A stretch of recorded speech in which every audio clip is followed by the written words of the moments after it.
Bonsoir, au sommaire de ce JT, un dépôt des TCL incendié, le sinistre s'est déclaré hier matin, la piste criminelle est envisagée. L'appel du Père de Verre, le fondateur d'Habitat Humanisme estime à plus de 600 000 le nombre d'enfants mal logés en France. Enfin, les mamelles de Tirésias, le nouveau spectacle de Macha Makeyev à découvrir actuellement à l'Opéra de Lyon. Un dépôt des TCL a donc été victime d'un incendie. Le feu s'est déclaré hier matin rue Audibert et La Virotte dans le 8e arrondissement. Une dizaine de véhicules de service ont été endommagés. Aucun bus, en revanche, n'a été touché. D'après les premiers éléments de l'enquête, le sinistre serait parti de 2 points distincts, confirmant ainsi la piste criminelle. Une personne a d'ailleurs été interpellée. On ignore pour l'instant s'il s'agit bien de l'incendiaire. On écoute un responsable technique de Keolis. On sait qu'il y a 2 départs de feu. Point final, c'est le constat des sapeurs-pompiers lorsqu'ils sont arrivés sur les lieux. Nos équipes se sont réorganisées, donc les 10 véhicules que vous voyez derrière vous qui ont malheureusement été incendiés ont été remplacés par des véhicules de location et l'ensemble de la sécurité sur l'ensemble du réseau est assuré depuis ce matin. Normalement, il n'y a pas de perturbation à ce niveau-là. Depuis ce matin, les pompiers du Rhône sont en grève. Ils protestent contre la baisse des effectifs et l'augmentation du délai de départ en intervention. Jusque-là fixé à 6 minutes, il pourrait passer à 10 minutes. Un mouvement qu'ils annoncent illimité, mais qui ne devrait toutefois avoir aucune incidence sur les interventions. Même grévistes, les pompiers restent en effet mobilisables à tout moment. 600 000, c'est le nombre d'enfants mal logés selon l'association Habitat et Humanisme en France aujourd'hui. Son fondateur, le Père de Verre, a décidé de lancer un appel aux propriétaires. Plusieurs centaines de milliers d'appartements seraient en effet toujours vacants. Les explications de Sylvie Roland. Situé au cœur du 6e arrondissement, cet immeuble sera entièrement géré par Habitat et Humanisme. Sur 82 logements, 37 appartiennent en fait à des particuliers, mais ils ont accepté d'en confier la gestion locative à l'association par esprit de solidarité. Cette loi du marché conduirait en fait à avoir des loyers qui se vendent entre 15 et 17 euros du mètre carré.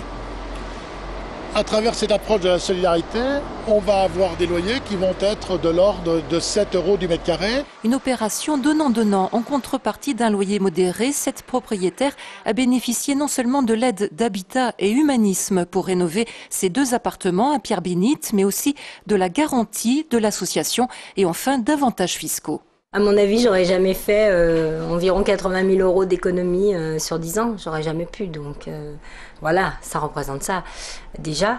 Et puis le côté humain. L'année dernière, quelques 700 propriétaires ont répondu à l'appel du Père de Verre, mais dans les faits, seuls 250 logements ont pu être loués à des personnes en grande difficulté. Avec l'opération propriétaire et solidaire, Habitat et Humanisme espèrent cette année en convaincre encore plus. Parmi les biens les plus recherchés par l'association, les grands appartements capables d'accueillir les familles.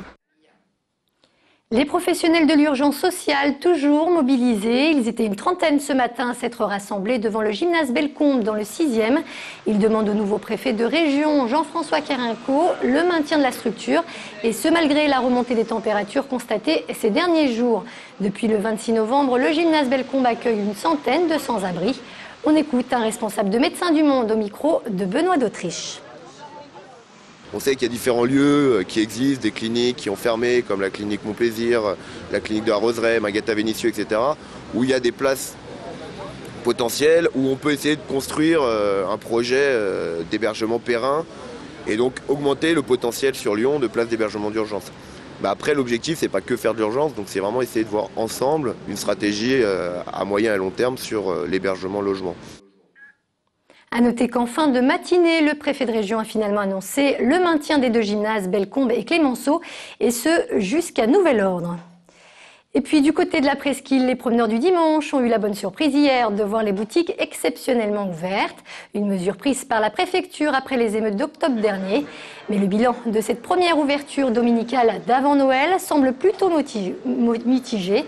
Pas de quoi en tout cas satisfaire les commerçants de la presqu'île, comme nous l'explique l'un d'entre eux au micro de Gérald Bouchon.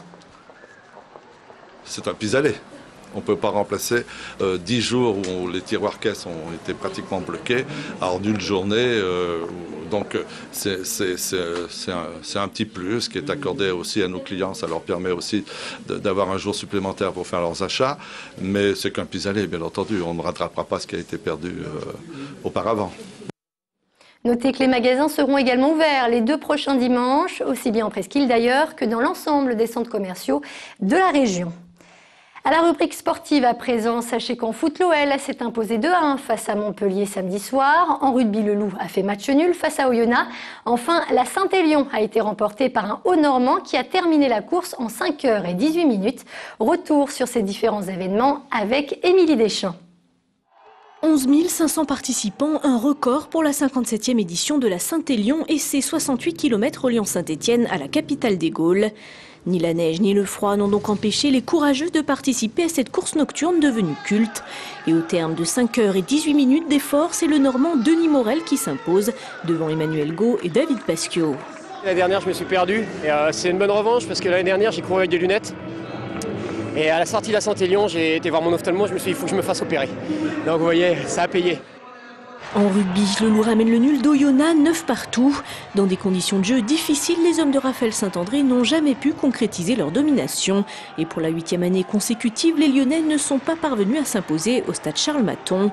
Au classement de Pro D2, le Loup est toujours 2e à 5 points d'Albi, tenu en échec à Auch, avant de se déplacer une nouvelle fois à Pau samedi prochain. Et puis l'OL poursuit sa bonne série avec un 9e match consécutif sans défaite en Ligue 1. Face à Montpellier samedi, les Lyonnais se sont imposés 2-1 grâce à un doublé de Lissandro, dont un but en toute fin de rencontre. Les hommes de Claude Puel, auteur d'un début de saison digne d'un relégable, réalisent désormais un parcours de champion. Au classement, l'OL remonte à la 5e place à 2 points du leader lillois. Une bonne opération avant un mois de décembre chargé, avec notamment un déplacement à Marseille. Prochaine rencontre de Ligue 1 pour les Lyonnais face à Toulouse dimanche au stade de Gerland. Mais avant cela, place à la Ligue des Champions. Les Lyonnais qui n'ont pas eu beaucoup de temps pour fêter cette victoire, puisqu'ils se préparent déjà à affronter un nouvel adversaire. Il s'agit cette fois de l'Hapoel Tel Aviv, un match comptant pour la dernière journée de poule de Ligue des Champions. D'ores et déjà qualifié en 8e de finale, l'OL tentera demain soir de terminer en tête de son groupe. On la connaît surtout pour la troupe des Deschiens qu'elle dirige depuis plusieurs années avec Jérôme Deschamps. Macha Makeyev revient à Lyon avec cette fois un opéra bouffe, Les Mamelles de Tirésias, une pièce déjantée composée sur un poème de Guillaume Apollinaire. Gérald Bouchon.